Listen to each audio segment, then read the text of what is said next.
지난 몇 달 동안 코로나 사태로 전 세계가 어려움을 겪고 있습니다. 그 상황을 지나면서 교회는 많은 고통을 겪고 있습니다. 처음 이단 집단에서 코로나가 확산되었을 때 교회가 함께 모함을 받았습니다. 주일 성수와 사회적 거리의 갈등 속에서 세상이 교회를 비난하기도 하였습니다. 그래서 교회는 참 많은 위기를 겪고 있었습니다. 성도 여러분, 오늘 말씀에 등장하는 데살로니가 교회에도 이러한 위기를 겪고 있었습니다. 하지만 이 위기가 이 교회의 기회의 끝이 아니라 기회의 시작이 되었고, 교회의 미래를 결정하고 개인의 미래를 결정하는 자리가 되었던 것입니다. 그러면 오늘 말씀을 통해서 창립감사주의를 맞는 우리 교회 또 한국교회에 하나님께서 하시는 말씀이 무엇일까요? 자, 14절 말씀을 통해서 나아가겠습니다. 읽어보겠습니다. 형제들아, 너희가 그리스도 예수 안에서 유대에 있는 하나님의 교회들을 본받은 자 되었으니 그들이 유대인들에게 고난을 받은 것 같이 너희도 너희 동족에게서 동일한 고난을 받았느니라. 여기 보면 데살로니가 교인들은 여러 환난을 지금 겪고 있는데 그 환난이 누구 때문에 받았냐 봤더니 같은 동족에게 핍박을 받고 있었습니다.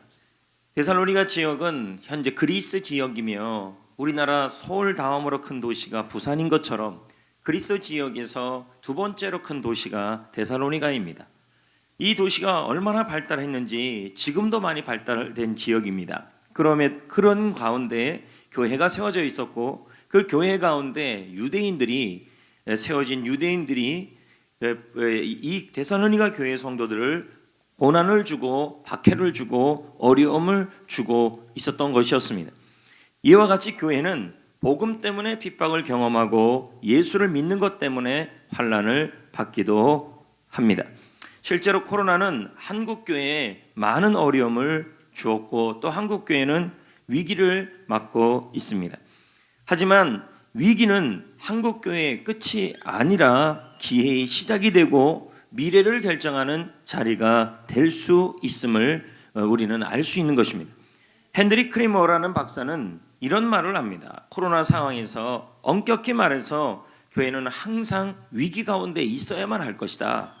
왜냐하면 교회는 실패와 고난, 이 위기를 통해서만이 자신의 참된 성격과 성교에 전적으로 충실할 수 있기 때문이다. 이렇게 말하고 있는 것입니다. 이 말은 교회가 위기 가운데 있어야만 교회가 자신을 점검하고 바른 교회로 세워질 수 있음을 알려주는 것입니다. 코로나는 한국 교회와 교회에 위기를 준 건 맞습니다. 하지만 위기 상황은 한국 교회가 건강한 교회로 돌아갈 수 있는 그런 기회가 되도록 할 수 있음을 우리는 알 수 있는 것입니다. 그러나 이 코로나의 위기를 우리가 잘 대처하지 못한다면 이 코로나는 하나님이 교회가 바르게 세워질 수 있는 기회를 주신 절호의 찬스인데 이거 가지고 정부만 탓하고 방역 당국만 탓하고 이렇게 하면서 교회가 시간을 낭비하는 것이 아니라 이 코로나를 통하여 바르게 교회가 세워질 수 있도록 우리가 점검해야 된다는 것입니다.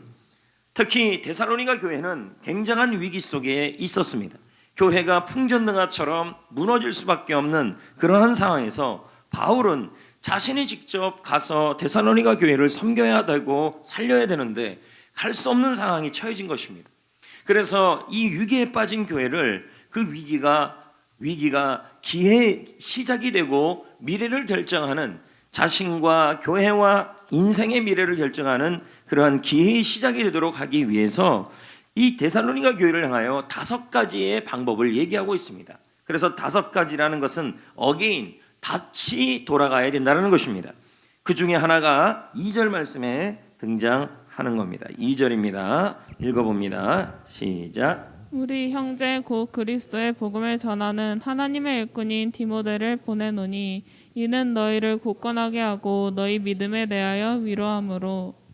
여기 보면 바울은 자신이 갈 수 없으니까 자신의 영적 아들인 디모데를 위기에 빠져 있는 데살로니가 교회에 보냈어요. 보내는 이유가 뭐냐 했더니 그들을 다시 믿음으로 굳게 세우기 위해서다. 여기서 이 굳게 세운다는 말이 단단하게 하다, 확립하다라는 뜻입니다. 건축물을 세울 때 기초가 튼튼하게 하여 건물을 안전하게 사용할 때 사용하는 단어가 이 굳건하다는 단어입니다. 바울은 위기 상황에 있는 데살로니가 교회에 디모데를 보내면서 위기가 기회의 시작이 되고 그리고 미래를 결정하는, 교회의 미래와 개인의 미래를 결정하는 그러한 방법이 되기 위해서 뭘 얘기하냐면 다시 믿음으로 견고해져야 된다고 말하고 있는 것입니다. 그것이 맞는 게, 여러분, 아무리 교회가 환란이 있고 코로나가 있고 위해가 어려움이 있어도 성도들의 믿음만 굳건하다 그러면 이 코로나 상황에서 뭐가 걱정이 되겠습니까? 근데 성도들의 믿음이 견고하지 않으니까 위기가 오니까 걱정이 되는 거 아니겠습니까? 그러니까 바울은 다시 어게인을 얘기하고 있는 거예요. 다시 말씀으로 견고해져라. 다시 믿음으로 견고해져라. 왜 믿음이 견고해져야만 하나님을 기쁘시게 할 수 있기 때문인 것입니다. 사람이 살아가는 제일 되는 목적이 뭐냐고 장로교 신앙 고백의 기초인 웨스트민스터 신앙 고백서에서 보면 이렇게 말합니다. 사람이 살아가는 제일의 목적이 뭐냐? 하나님을 영화롭게 하고 그를 영원토록 즐거워하는 것이다. 근데 이렇게 끝나지 않아요. 그럼 어떻게 하면 하나님을 영화롭게 하고 하나님을 기쁘시게 하고 그를 영원토록 즐겁게 할 수 있을까? 웨스트민스터 신앙 고백서에서는 두 번째 질문을 합니다. 하나님을 영화롭게 하고 하나님을 영원토록 즐겁게 하기 위해서 그래서 알려주는 규칙이 뭐냐라는 두 번째 질문이 나와요. 웨스트민스터 신앙 고백서는 그 대답을 이렇게 말합니다. 신구약 성경에 기록된 하나님의 말씀이 우리가 어떻게 하나님을 영화롭게 하고 그를 즐거워할 것인지를 지시하는 유일한 규칙이다. 이 말은 성도들이 살아가는 제일의 목적은 하나님을 기쁘시게 하고 그를 영화롭게 하는 것인데, 그러기 위해서는 우리의 믿음이 견고해져야 합니다. 그러면 믿음이 견고해지기 위해서는 하나님께서 주신 것이 무엇이냐? 바로 성경 말씀이라는 겁니다. 이것은 말씀을 듣고 말씀을 깨닫고 말씀을 훈련 받아야만 한다라는 것입니다. 그렇지 않으면 우리가 살아가는 인간의 제일 되는 목적인 하나님을 기쁘시게 하는 삶을 살 수 없다라는 의미와 같은 것입니다. 데살로니가 교회는 로마 제국과 황제의 서슬 앞에서 세워진 교회입니다. 이제 막 개척한 교회입니다. 교회는 너무 작아요. 로마 당국은 이제 세워진 교회를 강력하게 탄압을 하고 있는 것입니다. 이런 상황에서 교회를 다시 위기가 기회의 시작이 되기 위해서 바울이 데살로니가 교회에게 프로그램을 좋게 하라, 시설을 좋게 하라, 그렇게 말한 것이 아니라 믿음을 굳건히 하라, 다시 말씀을 회복하라라고 지금 알려주고 있는 것입니다. 에베소 교회에도 동일한 일이 있었습니다. 교회가 로마 정부로 인하여 진멸될 상황이었습니다. 이때 바울은 자신의 유언 같은 서신서를 씁니다. 그것이 디모데후서입니다. 죽기 전에 디모데에게 유언 같은 말을 하면서 바울이 디모데에게 위기에 빠진 에베소 교회를 살리기 위해, 그 위기가 기회의 시작이 되게 하기 위해, 교회의 미래를 결정하고 개인의 미래를 결정하기 위해서 바울이 디모데에게 알려준 방법이 있었다는 것입니다. 그것이 무엇이냐면 교회 건물을 세워라, 시설을 좋게 하라, 프로그램을 좋게 하라가 아니었다는 겁니다. 자, 디모데후서 3장 14, 15절입니다. 읽어봅니다. 시작. 너는 배우고 확신한 일에 거하라. 너는 내가 누구에게서 배운 것을 알며 또 어려서부터 성경을 알았나니 성경은 능히 너로 하여금 그리스도 예수 안에 있는 믿음으로 말미암아 구원에 이르는 지혜가 있게 하느니라. 지금 디모데가 바울이 디모데에게 위기를 극복하기 위해서 뭘 설명하고 있냐면 성경 말씀에 대한 얘기를 하고 있는 거예요. 로마 제국이 기독교를 강력하게 핍박했어요. 교회 안에서는 말씀을 훈련시키는 이 일에 대하여 성도들이, 외부에서 온 성도들이 에베소 교회 안에서 디모데를 공격하는 사람들이 있었어요. 이때 디모데가 막 흔들리고 있었던 거예요. 목회자로서 에베소 교회는 한치 앞을 예측할 수 없는 위기의 상황이었어요. 그런데 바울이 디모데에게 지금의 이 위기가 기회의 시작이 되고 미래를 결정하는 시작이 되고 장소가 되기 위해서 그가 전한 방법이 뭐냐면 어게인 말씀이었다는 거예요. 하나님의 말씀을 다시 붙들어라, 말씀을 배우라, 말씀 안에 거하라, 말씀으로 믿음이 견고해진 사람을 세워라. 이것이 교회의 위기가 기회의 시작이 되도록 하는 길이었다라는 것입니다. 실제로 여러분, 코로나와 같은 일을 겪은 경우가 이스라엘 백성들에게도 있었습니다. 주전 586년에 예루살렘 성전이 파괴가 되었습니다. 바벨론 군대로 인하여 예루살렘 성전이 무너진 것입니다. 유대인들에게 성전은 모든 것이었습니다. 그런데 그 성전이 눈앞에서 무너진 것입니다. 이 일을 겪으면서 유대인들은 신앙이 송두리째 흔들리는 것입니다. 마치 우리가 성전에 올 수 없는 것처럼 유대인들은 성전에 올 수 없는 정도가 아니라 성전이 눈앞에서 파괴가 된 거예요. 예배 공동체가 무너지게 된 것입니다. 성전의 파괴의 위기 때문에 굉장한 유대인들의 신앙적 혼돈에 빠진 것입니다. 하지만 여러분, 그렇다고 해서 이 예루살렘 공동체와 신앙의 공동체가 무너지거나 역사적으로 이 예배 공동체가 무너지지 않았습니다. 하나님은 성전 파괴를 통하여, 그러면 유대인들은 생각했을 것입니다. 왜 하나님이 성전을 파괴시키고 예배를 못 드리게 했습니까? 라고 그런 질문이 들었을 것입니다. 그런데 하나님은 이 파괴를 통해, 성전 파괴를 통해 이스라엘 공동체를 위기가 아니라 위기 속에서 기회의 시작, 미래를 결정하는 자리로 위기를 바꾸기를 원했던 것이었습니다. 교회가 새로 세워지기를 원했던 것이었습니다. 그것이 무엇이냐면, 성전 건물도 중요하다. 하지만 건물만 붙들지 말아라. 건물도 말씀이 중심이 될 때 유익한 것이고 다시 말씀 공동체로 회복하라고 그렇게 알려줬던 것이었습니다. 예루살렘 성전이 무너지자 이스라엘 백성들은 자신들이 있는 마을마다 회당을 세웠습니다. 회당은 무엇입니까? 말씀을 배우고 말씀을 훈련하는 장소입니다. 분명히 예루살렘 성전이 무너지면 교회의 위기였습니다. 하지만 그 위기가 위기의 자리에서 기회의 시작이 되었고 교회의 미래를 결정하는 자리가 되었습니다. 어떻게 해요? 회당을 중심으로 어게인 말씀을 배우고 말씀을 훈련하는 기회로 바뀌었다라는 것입니다. 그럼 우리는 한번 다시 질문해 봐야 합니다. 하나님은 왜 코로나로 인해서 교회가 위기를 겪게 만들었냐는 거예요. 하나님이 왜 코로나로 인해 교회를 위기를 겪게 했냐면, 그동안 교회 공동체를 통하여 우리가 이 교회를 점검해보고 하나님이 원하는 교회로 위기를 통하여 교회가 다시 기회의 시작을 만들고, 그리고 교회의 미래를 바꿔가는 계기로 만들라는 하나님의 표시라는 것입니다. 하나님은 코로나가 일어나든 천재지변이 일어나든 흔들지 않는 믿음의 사람을 세우라고 지금 말씀하는 거예요. 방탄소년단 얘기를 제가 좀 합니다. 빌보드 1위 2003년에 13년에 데뷔해서 지금 세계 최고의 자리에 올라갔잖아요. 근데 이들이 다이너마이트 1위 한 날 어떻게 한지 아십니까? 신문 기사에 나온 얘기예요. K-팝의 역사를 쓰던 날 그들이 뭘 한지 아십니까? 그들이 말한 기사 내용을 제가 읽었어요. 이렇게 써 있더라고요. 새벽에 빌보드 1위 한 걸 확인했다. 새벽 아침 7시까지 울다 지쳐 나는 잠들었다. 우리는 잠들었다.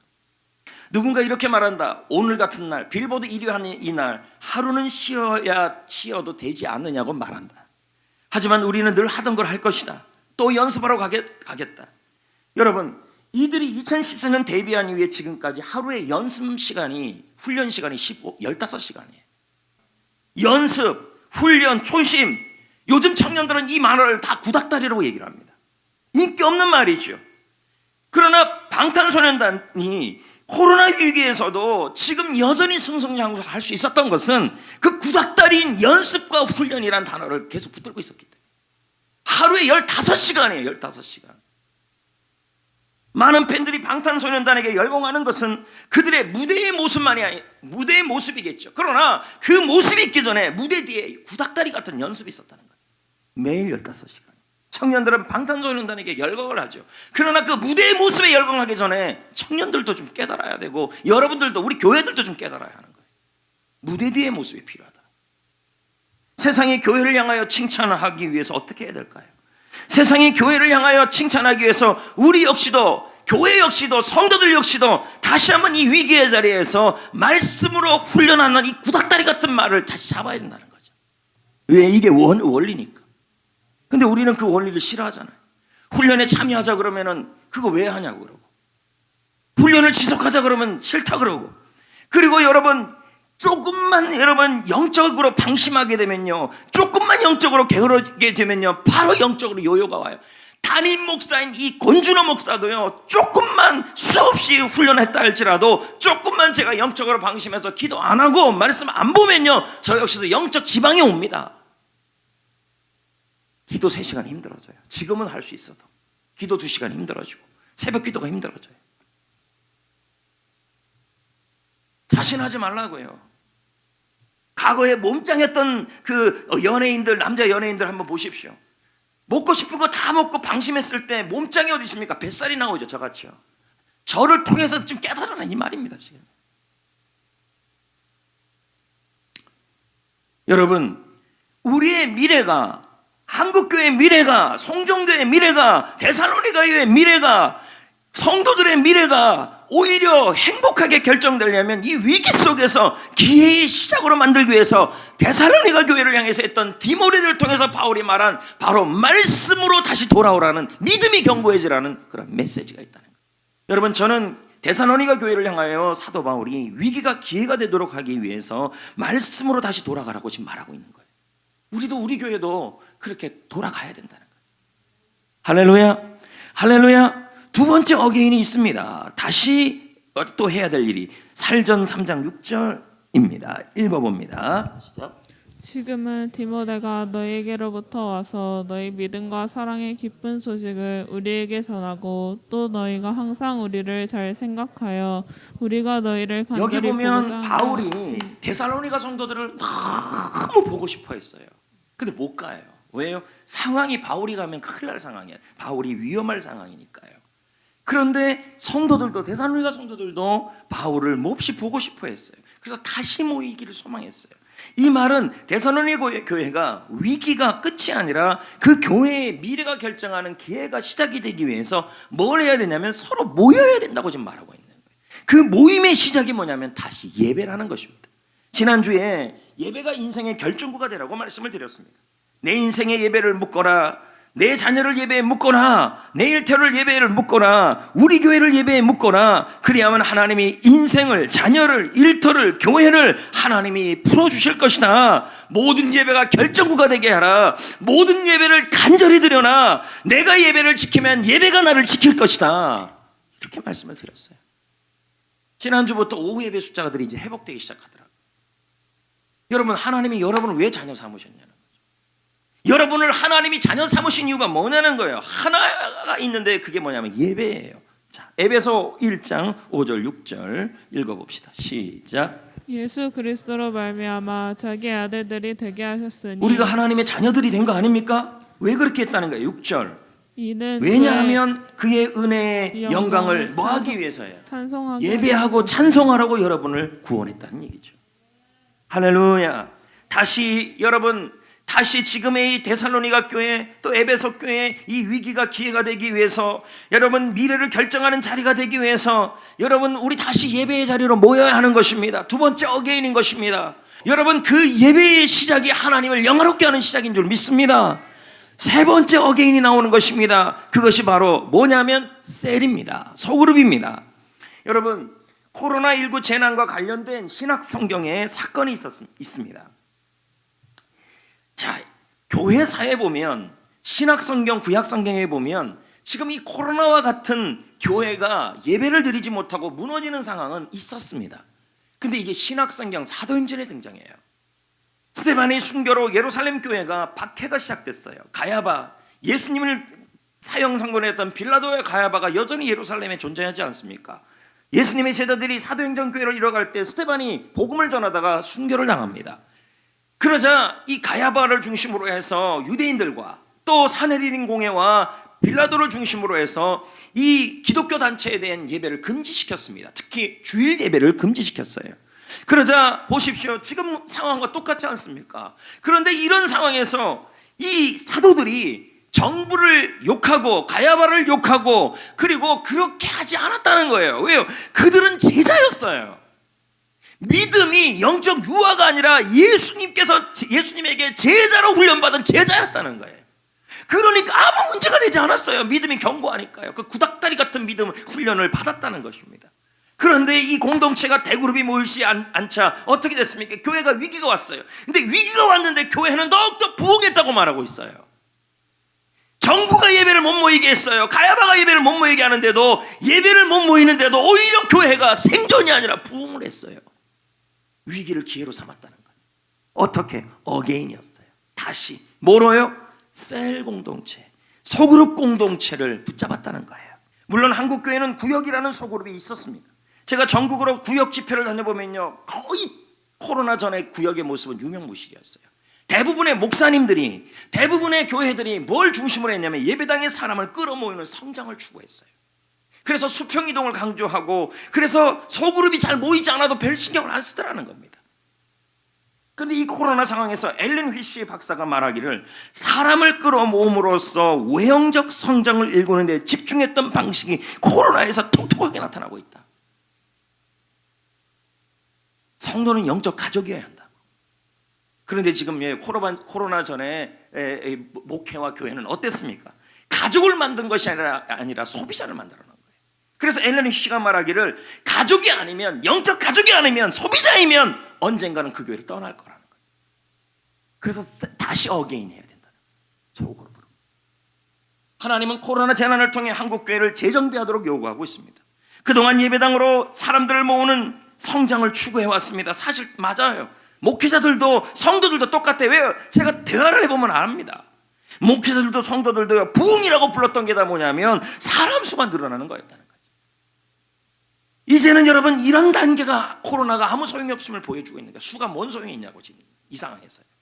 이제는 어게인이에요. 지금 사도 바울이 데살로니가 교회의 성도들을 너무 만나고 싶어하고, 데살로니가 성도들은 바울을 만나고 싶어하는 다시 모임에 대한 이것을 통해 위기를 극복하라고 지금 말하고 있는 거예요. 사도행전 2장 42절에 이런 말씀이 있지 않습니까? 그들이 사도의 가르침을 받아 서로 교제하고 떡을 떼며 모이 기도하기를 힘썼다. 여기서 이 교제라는 단어가 나오지 않습니까? 코이노니아. 뜻이 뭐예요? 공유하다. 비전을 공유하는 거예요. 셀 리더는 목사님의 비전을, 셀원들은 리더의 비전을 공유하는 게 코이노니아예요. 그리고 서로 나누다, 가족이 되다. 이게 바로 셀 모임이 해야 될 일이라는 거예요. 셀은 하나님이 만드신 곳입니다. 비전을 공유하고 말씀을 나누고 서로가 영적 가족임을 확인하는 장소입니다. 이런 말이 있어요. 나를 이해해주는 단 한 사람만 있어도 우리는 외롭지 않다. 여러분, 이 코로나 위기에 교회가 위기를 극복하든지 말든지 나와 뭔 상관이 있습니까? 이렇게 말할 수 없는 것이, 교회는 공동체이고 몸이기 때문에 교회가 부흥이 되면 우리도 행복해지고 우리도 복을 받아요. 그래서 어게인, 다시 셀 모임으로 돌아가서 그곳에서 교회를 만들어 가야 되는 것이 우리의 사명이 되어야 된다는 거예요. 네 번째 어게인이 뭐냐면 섬김이에요. 자, 봅시다. 살전 1장 3절 데살로니가 교회를 하는 말이에요. 읽어봐요. 시작. 너희의 믿음의 역사와 사랑의 수고를 우리 하나님 아버지 앞에서 끊임없이 기억함이니. 자, 이게 뭐예요? 너희들 데살로니가 교회들 위기 가운데 있지 않았냐? 서슬퍼런 로마의 압제와 그 안에 있는 고통과 유대인들의 고통이 있지 않았냐? 그럼에도 불구하고 그 위기 속에서 너희들의 믿음의 역사와 사랑의 수고가 하나님 앞에 기억이 됐다. 위기 속에서 뭐 했다는 거예요? 사랑의 수고와 믿음으로 나아갔다는 거죠. 이게 기회를 만들었고 교회의 미래와 데살로니가 교회의 미래를 결정했다는 거예요. 우리 찬송가 중에서 442장이라는 에 보면 이런 가사가 있어요. 반깁도록 동산 안에서 주와 함께 있으려고 했다. 그냥 예수님이 너무 좋아서 예배당 안에 있으려고 했다. 그런데 주님이 뭐라 그래요? 괴로운 세상에 할 일 많아서 날 가라 명하신다. 여러분, 은혜를 받았으면, 예배의 은혜를 받았으면 예배에 멈추는 것이 아니라 삶의 예배로 이웃과 시대와 교회를 섬기는 자리까지 가야 된다는 거예요. 여러분, 위기는 끝이 아니라 기회의 시작입니다. 그러기 위해서 데살로니가 교회처럼 5가지 어게인이 필요해요. 다시 말씀으로, 다시 예배로, 다시 소그룹으로, 다시 섬김으로, 교회 섬김, 지역 섬김, 다시 기도의 자리로. 그렇게 할 때 여러분, 교회의 미래도 결정나고 그 일에, 이 다시의 모임에 동참하는 그 사람의 미래도 결정난다는 거예요.